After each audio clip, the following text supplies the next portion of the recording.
Very good noon students, कैसे हैं सब आप लोग। मैं आप सबका केमिस्ट्री का मेंटोर प्रवीण कुमार आप सबके सामने। कल हमने बताया था, बात करी थी केमिकल रिएक्शन एंड इक्वेशन के बारे में। तो आज उसका नेक्स्ट पार्ट लेके आए हैं, टाइप्स ऑफ रिएक्शन। कल हमने सीखा था कि क्या रिएक्शंस होते हैं, कैसे बैलेंसिंग करना होता है, क्या उसकी इक्वेशंस को रिप्रेजेंट करता है, कैसे हम उसको बैलेंस करेंगे दोनों तरफ, रिएक्टेंट एंड प्रोडक्ट के बारे में, है ना। तो उस चीज को हम आगे लेके चल रहे हैं कि इसके टाइप्स कितने होते हैं, कैसे उसको हम बाइफिकेट करेंगे कि ये रिएक्शन जुड़ रहे हैं, ये रिएक्शन टूट रहा है, ये रिएक्शन अपनी पोजीशंस बदल रहे हैं। इसके बारे में आज पढ़ेंगे हम लोग, ठीक है। टाइप्स ऑफ रिएक्शन क्या क्या होता है। 5 टाइप के रिएक्शंस हम लोग पढ़ते हैं, 1 2 3 4 एंड 5। पहला होता है कॉम्बिनेशन, कंबाइन हो रहे हैं, दो चीजें मिल रही हैं आके। क्या हो रहा है? कॉम्बिनेशन हो रहा है, दो चीज मिल रही है आपस में आके, रिश्ता बन रहा है, ठीक है, कॉम्बिनेशन हो रहा है। फिर होता है डिकम्पोजिशन। डिकम्पोजिशन का मतलब क्या होता है? टूटना।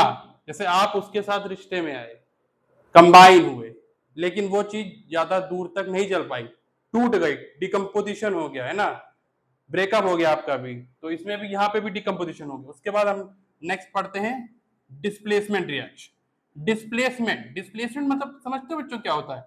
डिस्प्लेस करना मतलब होता है अपनी पोजीशन से दूसरी पोजीशन में जाना, फिर अपने स्थान से इधर उधर हटना, ठीक है। जैसे आप एक जगह नहीं दूसरी जगह इधर आ गए, फिर इधर आ गए, कहीं इधर नहीं मन लगा तो उधर चले गए, मन आपका भटक रहा है, इसका भी मन भटकता रहता है डिस्प्लेसमेंट रिएक्शन में, ठीक है। इधर जाए उधर जाए, जहां इसको ज्यादा रिएक्टिव मेटल मिलेगा वहीं ये आपस में रिएक्ट हो जाएगा। सेकेंड आता है डबल डिस्प्लेसमेंट, ये उससे भी ज्यादा होता है रिएक्टिव, और ज्यादा रिएक्शन प्लेस करेगा, ठीक है। डबल डिस्प्लेसमेंट, रिएक्टेंट और प्रोडक्ट इसी पे डिपेंड करेगा कि कौन सा चीज इधर जाएगी, कौन सी चीज उधर जाएगी, ज्यादा रिएक्टिव कौन होगा। And last one is oxidant and reductant, oxidation and reduction. 5 type के हैं, combination, decomposition, displacement and double displacement and oxidation and reduction. तो पहले हम लोग बात करते हैं ऑक्सीडेशन रिएक्शन की, सॉरी कॉम्बिनेशन रिएक्शन के बारे में।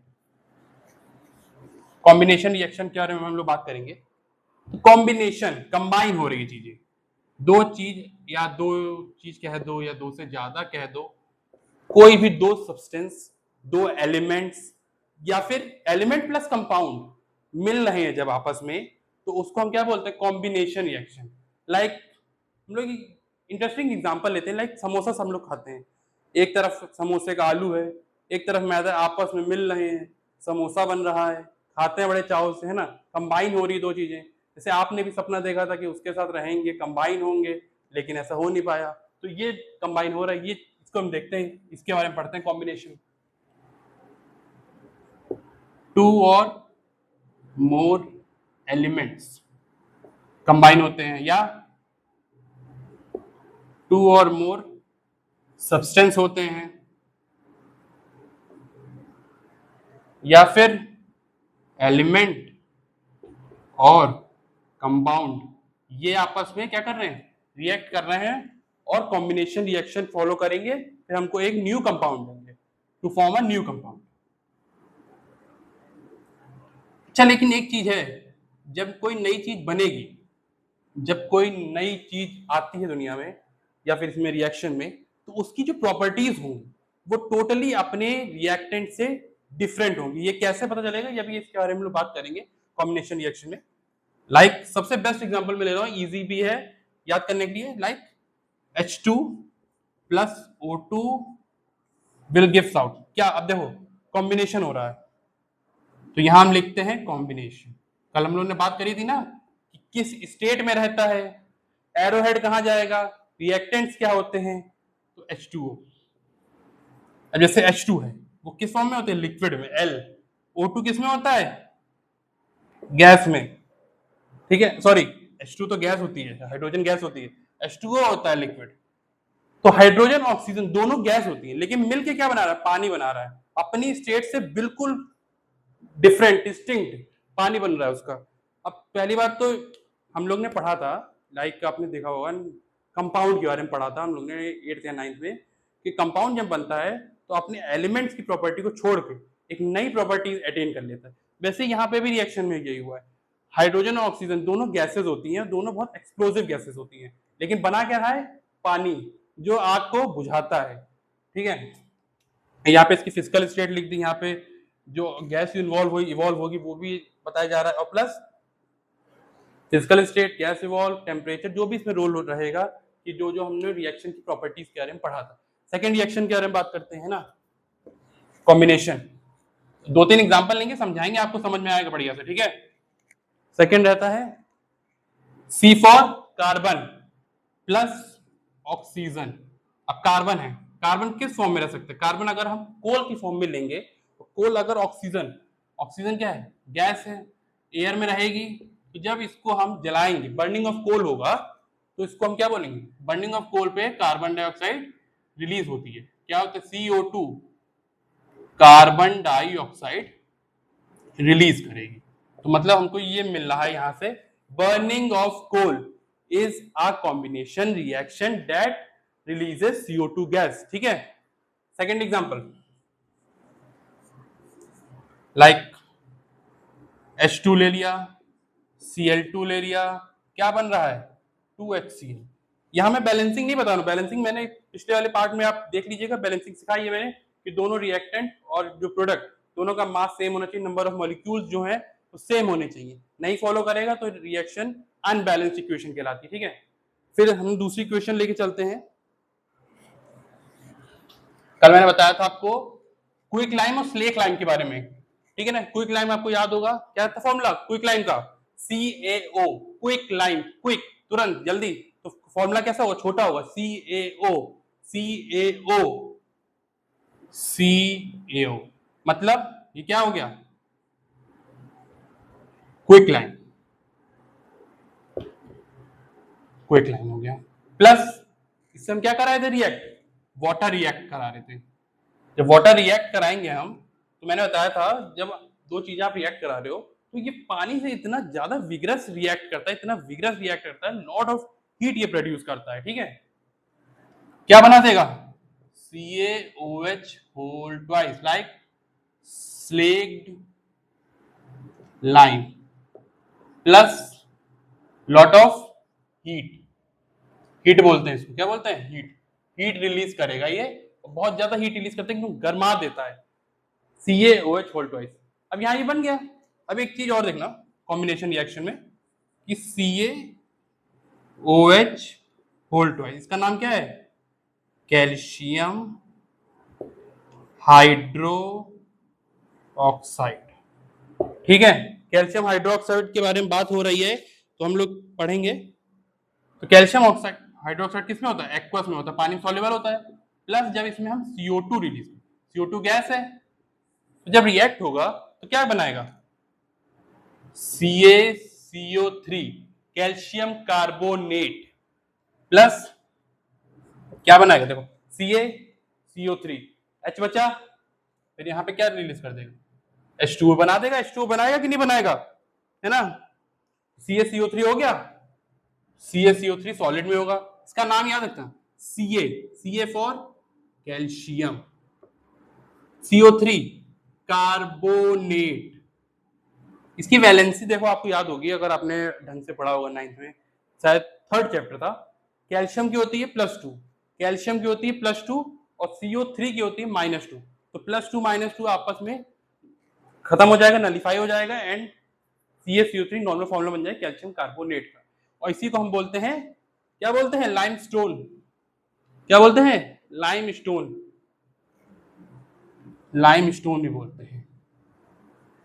अब इसकी मैं एक बेसिक आपको एप्लीकेशन बताता हूं, घर में हम लोग यूज करते हैं,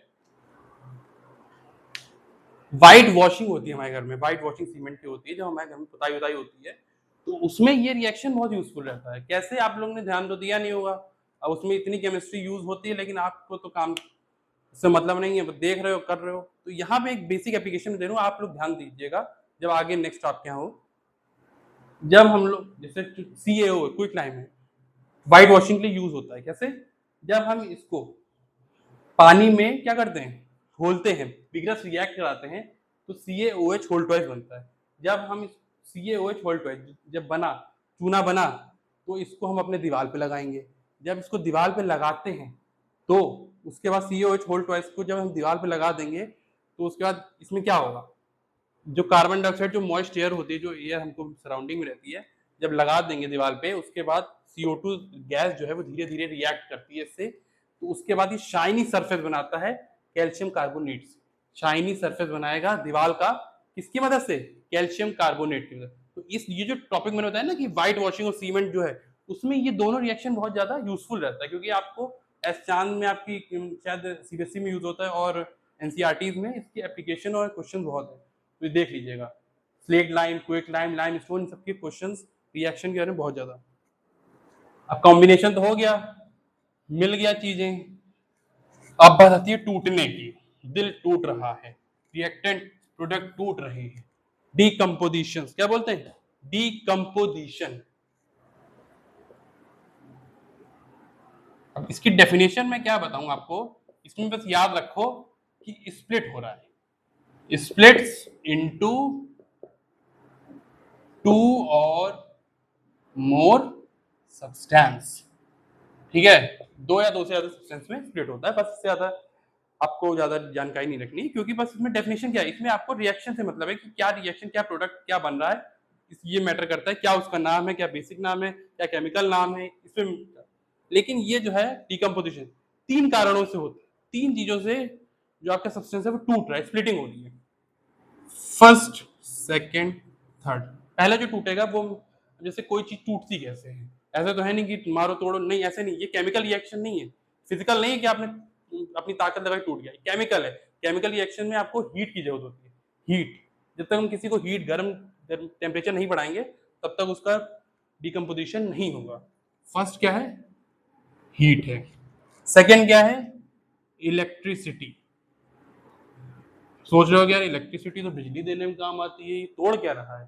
तो इलेक्ट्रिसिटी जो है जब हम पास करते हैं तो इसको किसमें करता है, एसिडिफाइड जो वाटर्स होते हैं, एसिडिफाइड वाटर्स, याद रखिएगा, एसिडिफाइड वाटर मतलब वो होते हैं जो, जैसे पानी है उसमें थोड़ा जब एसिड मिल जाता है तो आयंस में टूटने लगते हैं, तो आयंस में इलेक्ट्रिसिटी जब उसमें पास करेंगे तो वो टूटेगा। And third one is light energy. Light energy की मदद, 3 चीजों की मदद से डिकम्पोजिशन होता है, heat, electricity and light energy. Heat की मदद से कैसे होगा ये देखिए,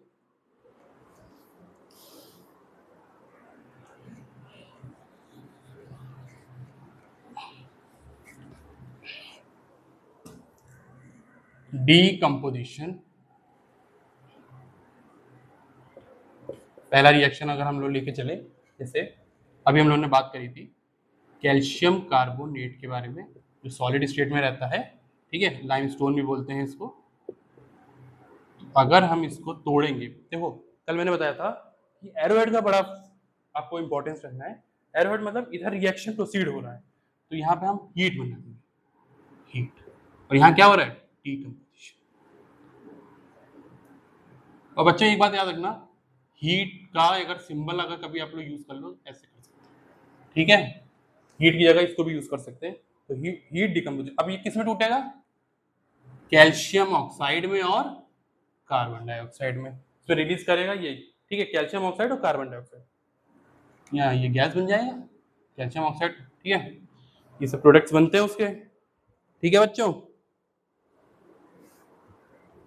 बस यही आपको पढ़ना है। और एक और चीज, ये हमने इसको तोड़ा, कैल्शियम ऑक्साइड कार्बन डाइऑक्साइड में बना, हीट की प्रेजेंस में अगर डिकम्पोजिशन होता है, हीट मेनली बता हीट के टर्म्स में, अगर हीट के टर्म्स में हो रहा है तो उसको हम बोलते हैं थर्मल डिकम्पोजिशन, उसको एक और टर्म बोलते हैं, ठीक है, तो हीट वाले को हम क्या बोल सकते हैं, थर्मल, थर्मल डिकम्पोजिशन।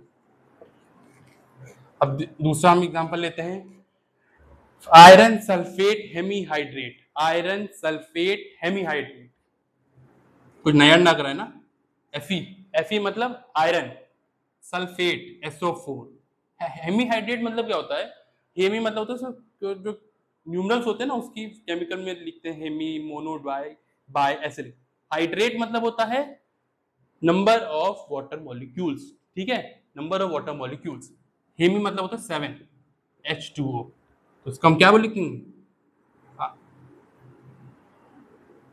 फिर क्या बच्चों, हेमी हाइड्रेट Fe+2 सल्फेट, ठीक है, ये इसका नाम होता है। और जब ये टूटेगा, पहली बात तो हीट, देखो हीट की प्रेजेंस है, हीट की प्रेजेंस में जब टूट रहा है तो पहले तो FeSO4 बना लेगा और वाटर पहले बाहर होगा। जब किसी चीज को हम गर्म करते हैं तो पानी पहले अपना रास्ता बना लेता है, हम पहले निकल लें, बाकी जो होगा देखा जाएगा। आयरन सल्फेट बचा, आयरन सल्फेट को अब देखो हम लोग कर रहे हैं, यहाँ ये कलरलेस हो गया, ठीक है, ये कलरलेस हो गया। यहाँ इसका कलर रहा होगा कुछ शायद मेरे ख्याल से ब्लू कलर या ग्रीन, ब्लू कलर था, है ना, ब्लू कलर था इसका, यहाँ पे ब्लू कलर था, पानी हट गया तो ये कलरलेस हो गया। अब हम इसको फिर से हीट करेंगे, जब फिर से हीट करेंगे तो ये क्या बना लेगा, Fe2O3 plus SO2 plus SO3, ये सब तो गैसेस है, sulphur dioxide, sulphur trioxide. Fe2O3 पे ध्यान देना बच्चों, Fe2O3 जो होता है वो रेड ब्राउन कलर का होता है। क्यों? Fe2O3 याद होगा, कुछ याद आ रहा है आपको, केमिकल चेंज में पढ़ा था 9th क्लास में। Fe2O3 का नाम था फेरिक ऑक्साइड। क्या होता है? फेरिक ऑक्साइड, जो हमको मिलता है रस्टिंग में, रस्टिंग ऑफ आयरन होता है, ठीक है, तो इसका नाम क्या होता है, फेरिक ऑक्साइड। ये होता है डिकम्पोजिशन। ये क्या, हम किसके बारे में, हीट की प्रेजेंस से। अभी हम लोग को कौन कौन सा पढ़ना है, इलेक्ट्रिसिटी एंड लाइट एनर्जी का।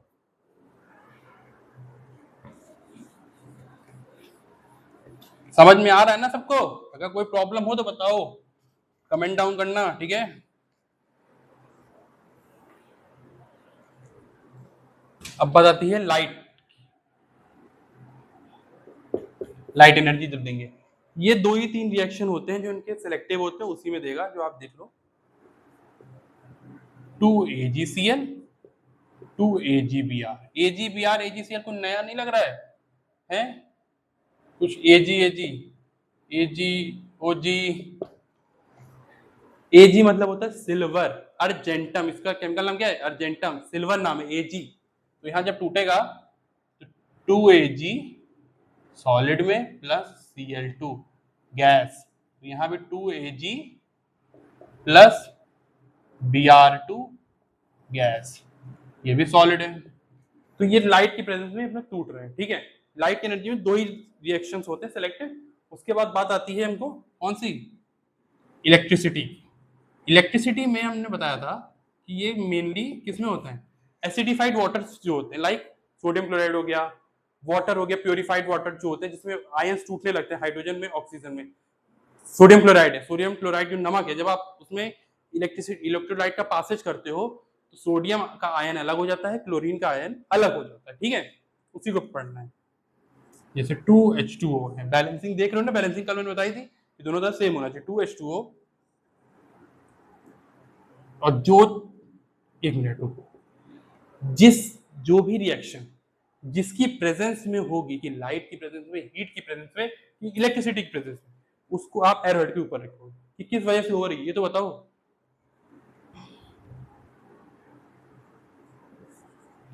तो H2, तो यहाँ पे क्या लिखेंगे, 2H2 प्लस O2। ये हाइड्रोजन का आयन अलग, ऑक्सीजन का आयन अलग, दोनों अलग होगा, इलेक्ट्रिसिटी तोड़ दी उसको, 2NaCl, तो 2Na प्लस Cl2, ठीक है। ये इलेक्ट्रिसिटी प्रेजेंस में टूट गए, आयंस के हो गए, उन्होंने अपने आयंस इधर, एक आयंस उधर, इलेक्ट्रिसिटी पास हुई, ठीक है। अब दूसरा पार्ट है decomposition reaction. Decomposition reaction, decomposition मैंने, सॉरी, डीकंपोजिशन अभी पढ़ाया, भूल गए कि डीकंपोजिशन चल रहा है कि डिस्प्लेसमेंट चल रहा है। डिस्प्लेसमेंट रिएक्शन था क्या बच्चों, थर्ड पार्ट डिस्प्लेसमेंट रिएक्शन था। मैंने बताया था आप सबको डिस्प्लेसमेंट रिएक्शन मतलब क्या होता है, कि डिस्प्लेस कर रहा है, जैसे आप इधर उधर इधर उधर करते रहते हैं, मन भटकता रहता है, जैसे ये भी है, एक स्थान से इधर, एक पोजीशन से उधर, जो ज्यादा इसको सिलेक्टिव लगेगा, जो ज्यादा रिएक्टिव लगेगा, ये उसके साथ अपनी बॉन्ड बना लेगा। क्या बना लेगा, बॉन्ड बना लेगा, उसकी जाके बिल्कुल इलेक्ट्रॉन बॉन्डिंग जो भी रहेगा अपना समर्पित कर देगा और एक नया कंपाउंड फॉर्म कर लेता है। इसी को बोलते हैं डिस्प्लेसमेंट रिएक्शन। और डिस्प्लेसमेंट रिएक्शन का जो है मेन सूत्र जो है इसका पढ़ने का, ठीक है, वो ये है कि डिस्प्लेसमेंट में आपको कोई ज्यादा फोकस नहीं रखना, बस एक चीज पे फोकस रखना है उसको हम बोलते हैं रिएक्टिविटी सीरीज। क्या बोलते हैं? रिएक्टिविटी सीरीज के बारे में बोलते हैं। क्योंकि अगर रिएक्टिविटी सीरीज अगर आपको आती है, कौन सा मेटल ज्यादा रिएक्टिव है, किससे, कौन ऊपर है कौन नीचे है, किसकी रिएक्टिविटी किससे ज्यादा है, अगर ये आ गया तो डिस्प्लेसमेंट रिएक्शन बहुत ईजी हो जाएगा।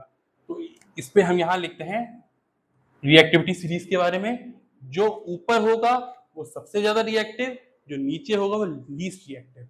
मतलब reactivity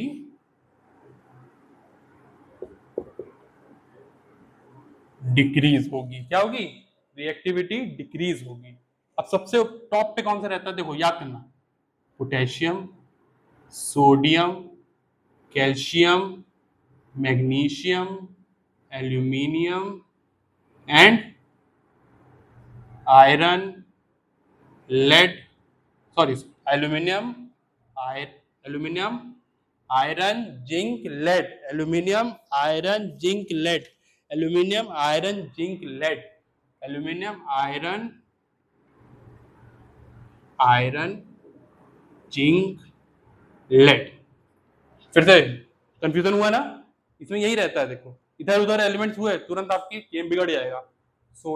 potassium, sodium, calcium, magnesium.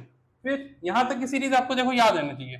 क्योंकि क्यों? क्योंकि जो चार एलिमेंट्स, सॉरी जो चार मेटल्स है ना, ये आपको एक ही टाइप में देखेंगे। Alkali earth metal, alkali metals में सेम ग्रुप में लाई करते हैं। और ये चारों मेटल जो है ना वो हमारी बॉडी में भी बहुत एसेंशियल होते हैं। Aluminium, iron, zinc, lead, aluminium, iron, zinc, lead, aluminium, iron, zinc, lead, aluminium, iron, zinc, lead. यहां तक बात हो गई लेड तक की। उसके बाद आता है हाइड्रोजन। भाई यहीं से गेम बिगड़ जाएगा। लेड तक तो आपको याद हो गया। हाइड्रोजन के बाद copper, mercury, silver and gold. H G मतलब मरकरी, एच जी मतलब मरकरी, ए जी मतलब सिल्वर, ए यू मतलब गोल्ड। याद करो फिर से। Potassium, sodium, calcium, magnesium, potassium, sodium, calcium, magnesium, aluminium, zinc. Aluminium क्या? एल्यूमिनियम के बाद जिंक आता है, जिंक के बाद आयरन आता है, आयरन के बाद लेड आता है। बस यहाँ तक। उसके बाद हाइड्रोजन के बाद लीस्ट रिएक्टिव बात। ये सब बहुत कम रिएक्टिव है। अच्छा एक चीज सोचो आप लोग कि पीरियोडिक टेबल जब हम लोग पढ़ते हैं तो सोडियम पहले आता है, पोटेशियम बाद में आता है ना? मतलब पोटेशियम का साइज क्या है? सोडियम से ज्यादा है। जब साइज ज्यादा है मतलब, लेकिन पहले कौन आ रहा है? 11 एटॉमिक नंबर सोडियम है, इसका 19 है। तो तब भी ये कम रिएक्टिव क्यों? क्यों? Because of the size. Potassium का साइज जो है वो ज्यादा है। लास्ट वैलेंस इलेक्ट्रॉन तो सेम है, +1 +1, लेकिन साइज ज्यादा होने की वजह से पोटेशियम इज मोर रिएक्टिव। अब हम लोग एक दो रिएक्शन देखते हैं। अगर रिएक्शन, अगर आपको ये आ गई सीरीज, अगर आ गई तो आपको रिएक्शन तुरंत मार दोगे आप लोग, है ना? Mg magnesium plus copper sulphate. अब यहाँ पे डिस्प्लेसमेंट रिएक्शन। अब देखो मैग्नीशियम, अब यहाँ पे आप सीरीज देखो कौन ज्यादा रिएक्टिव है, मैग्नीशियम है कि कॉपर है? मैंने क्या बताया, जो ऊपर है वो सबसे ज्यादा रिएक्टिव, तो मैग्नीशियम कॉपर ज्यादा रिएक्टिव। डिस्प्लेसमेंट का मतलब ये होता है कि अगर आप सेलेक्टिव होगी, क्या में सिलेक्टिव होना है, जिंदगी में सिलेक्टिव होना बहुत जरूरी है। इधर उधर भागना नहीं है। जो आपको सही लगे, जहां आपको दिख रहा है कि यहाँ राइट चांस है, वहीं जाके आप अपना बॉन्ड बना लो। वही सेम अभी चीज कौन करेगा? मैग्नीशियम करेगा। मैग्नीशियम जो है कॉपर सल्फेट के साथ जुड़ जाएगा, तो मैग्नीशियम सल्फेट बना लेगा और यहाँ कॉपर भाई हमारे अकेले रह जाएंगे। ठीक है, मैग्नीशियम सल्फेट और कॉपर अकेला है। फिर नेक्स्ट एग्जांपल आता है iron sulphate, sorry copper sulphate का आता है आयरन के साथ। तो अब देखो आयरन भी ज्यादा रिएक्टिव है कॉपर से, तो आयरन सल्फेट प्लस कॉपर। ठीक है, अब कॉपर सल्फेट मेरे ख्याल से ब्लू कलर का सोल्यूशन देता है, ब्लू कलर देता है, और ये आयरन सल्फेट कलरलेस। ठीक है, और कौन सी रिएक्शंस थी? हाँ, AgNO3, AgNO3 प्लस Cu। तो यहाँ 2AgNO3 हो जाएगा बैलेंस करने के लिए, और हमको क्या मिलेगा, कॉपर नाइट्रेट प्लस 2Ag।